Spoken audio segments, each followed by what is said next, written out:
Dlaczego pan się ściga na motocyklach? Lubię cholernie.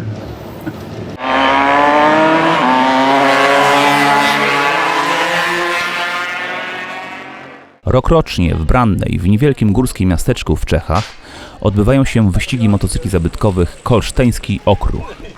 W imprezie w tym roku brali udział zawodnicy z całej Europy, w tym uzdolnieni motocykliści z Polski. Są szybcy, odważni, nieugięci, serdeczni i przyjacielscy. Co drugi sam składa swoje motocykle, poświęcając im wiele serca, pieniędzy i pracy. Czasem motocykle nie dojeżdżają do mety, czasem zdarzają się okropne wypadki. Nic nie jest jednak w stanie ich odciągnąć od wyścigów i miłości do starych motorków. Niektórzy stanęli na podium, inni borykali się z problemami technicznymi. Kilku pechowców zabrał ambulans. Średnia wieku to 60 lat, najstarsi byli po 80. Mimo że wszyscy wiedzą, jak to ryzykowne, i tak to robią. Budują coraz lepsze motocykle, jeżdżą coraz lepiej, szybciej, dokładniej. To jest ich wielka pasja, coś co nadaje sens ich życiu. Mają wiele wiosen na karku, ale w ich oczach wciąż czai się ten młodzieńczy zapał i radość z jazdy. I z gracją i uśmiechem pokazują środkowy palec starości. W tym roku wyjątkowym zawodnikiem był 82-latek z Wielkiej Brytanii, Roger Mossem, wybitny spec od motocykli Scott. Za zbudowanie ulepszonego silnika do samolotu Harrier firma Rolls-Royce, dla której pracował Roger, otrzymała nagrodę od brytyjskiej królowej. W 2018 Roger miał straszny wypadek podczas wyścigów. Ma 13 żeber z tytanu. Ma na koncie prawie 2000 wyścigów i od lat 70. jeździ na motocyklach Scott, które sam buduje. Pojawił się w Brannej z inicjatywy polskiego klubu NGLT 2020.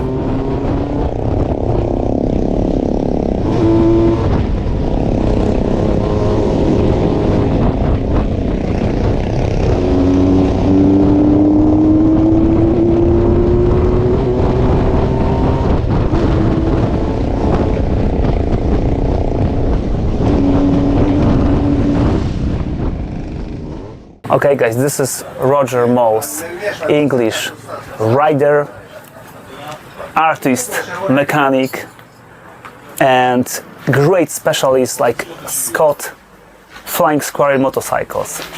Why Scott? Why two-stroke? You have many of motorcycles in the UK. Why Scott? Because Scots are simple and elegant, which is an absolute best example of good designing. And when he designed them, there were no makers and choice of bearings and seals, so he had to design in a simple way that could be made on metal cutting machine tools in his factory. And as an admirer and a student of machine tools, and I spent many years making them, if you have something in your discipline that you see that is absolutely admirable, then you want to get involved. So the next thing was, if that's so good, how do you make it more efficient? And the first thing is to get your gas flow better. And I always say to people, go and walk along the side of a stream and see the way the water moves around obstacles. Never mind about all the science. That will tell you more about fluid dynamics than anything you can read in books.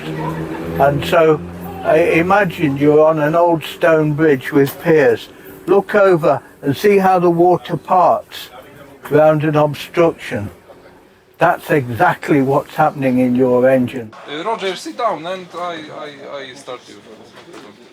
No, let's move it first, because okay. then you don't have to pick up me and the bike. Okay, because it's doing that.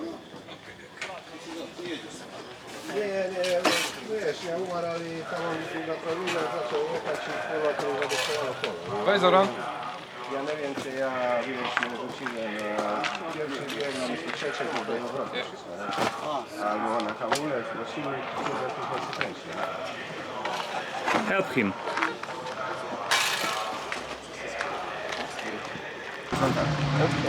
Oil. And fuel is down. Push.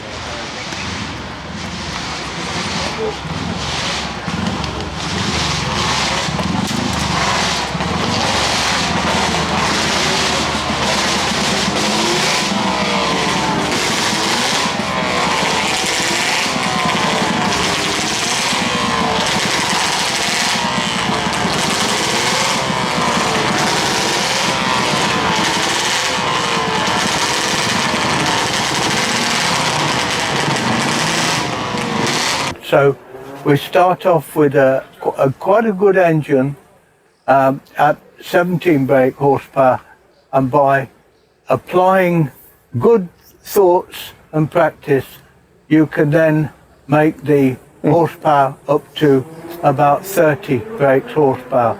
So you've very nearly doubled it just by application of good hydrodynamic effects.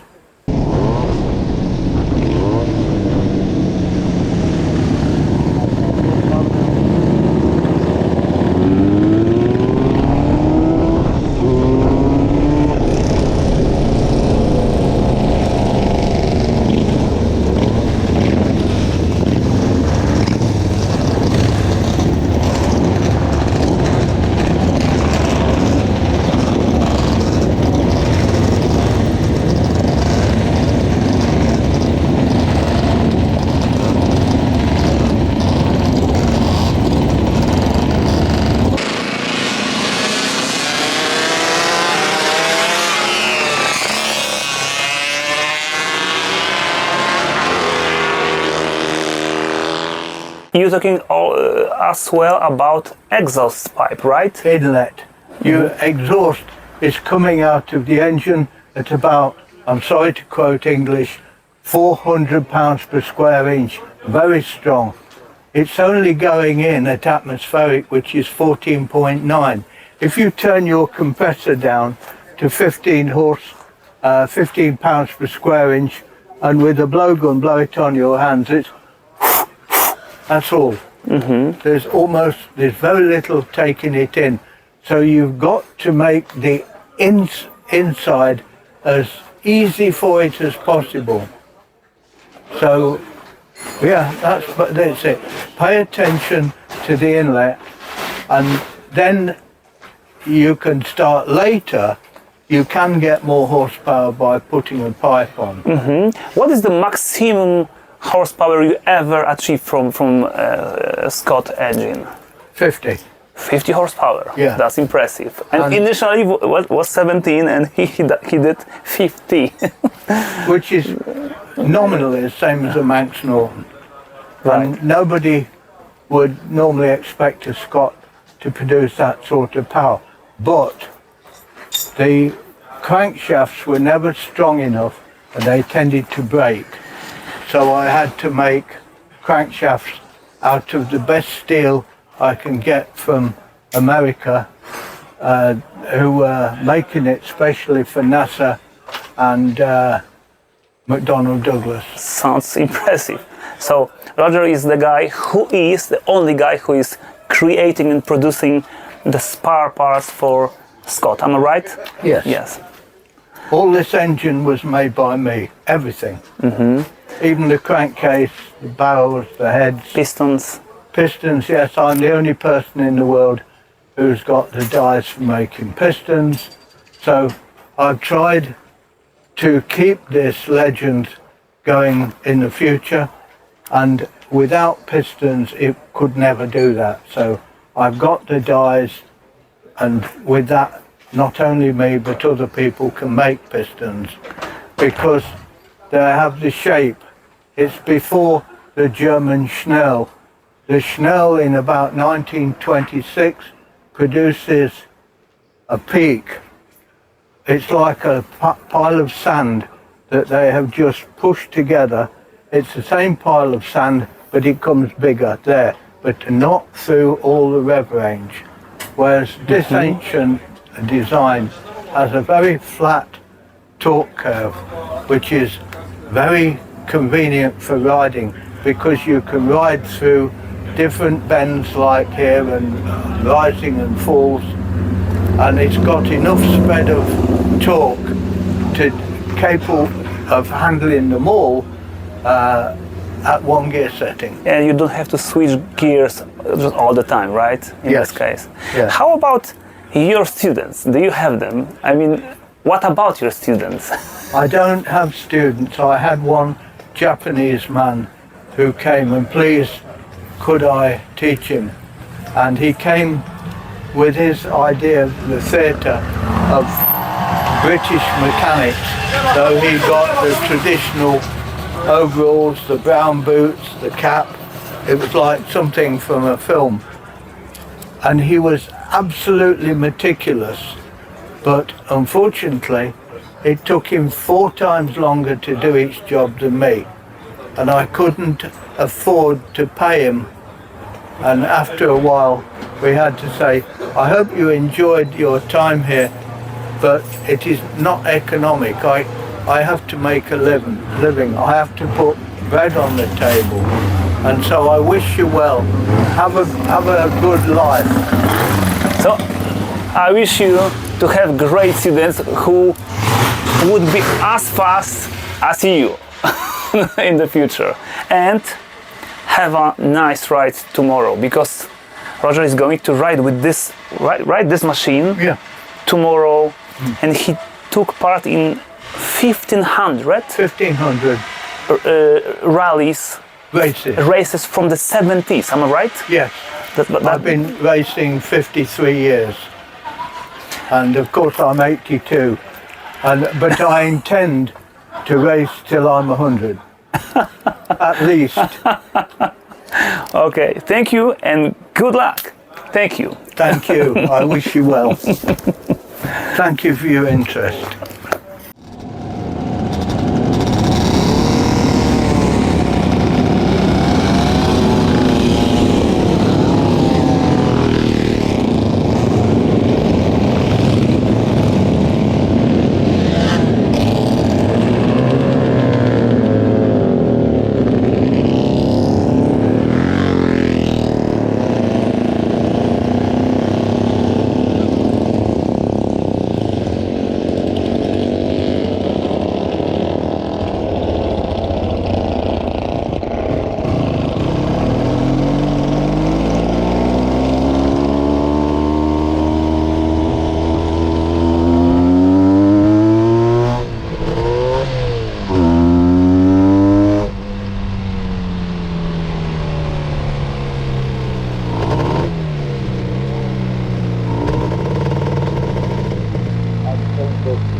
nobody had told me it was just the first lap is another lap of practice. Warm up, yeah.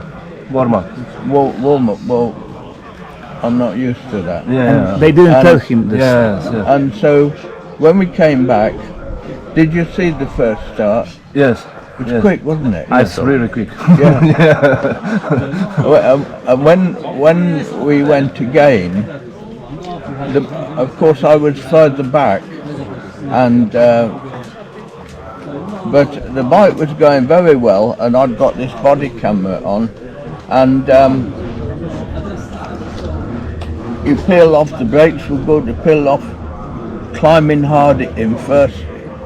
You've got to be quick on the gear then, because it runs out of first very quickly, and round all the corners, up here and over the bumps. Brakes were good for the corner, wham down the brake again, and I was remembering the technique of going into the corners with the brakes half on. It helps steady the thing, and as you come out of the corner, you're turning the throttle on and you're letting the brake off, which is a lot faster actually. It wears the brakes a bit, but that's not a problem. But anyway, I got to the bottom, peeled off, and was going up the hill, and then there was two bikes right across the road, almost, let's say, 75% of the track, and I just managed to get by, and then there was people running down with red flags, and usually in Britain if they see red flags you just stop. Yes. And so I stopped. I didn't realise that you could just keep going carefully, but I mean these two people were stretched out on the blooming road. What to do? What to do? And so then when they'd brought the ambulance and the recovery vehicles, and they said, right, you can go. And it was a hill. Oh, you can go up there. Do you believe in miracles? Yeah. I said, probably with about 6 people pushing we might manage it. But I'm 82 years of bloody age, and that is like the side of a mountain. And we would need to push it to start it.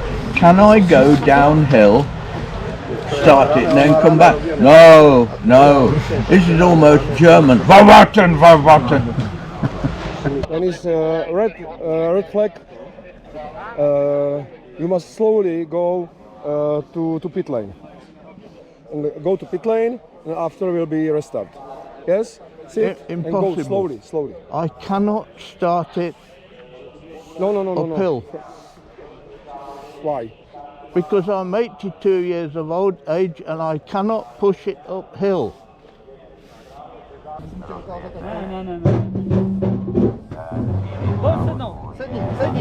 Opětujeme tu fantastickou situaci dalšího specialisty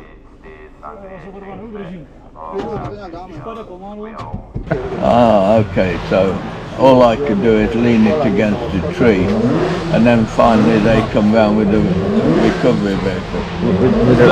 I thought I was going to have to wait till the road was clear, but then, even then, they would not like me going the opposite way to start it. So I'm back, I'm not injured, the bike was going fine.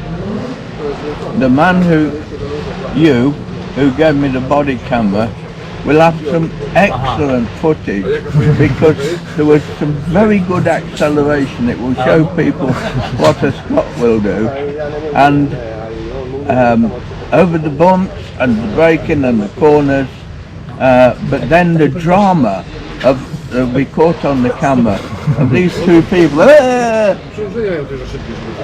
Yeah, and then of course the people with the flags and the ambulance and everything else. It will make a good dramatic film. But I'm okay. The But you are okay? You didn't hurt yourself? No, I didn't hurt myself. No.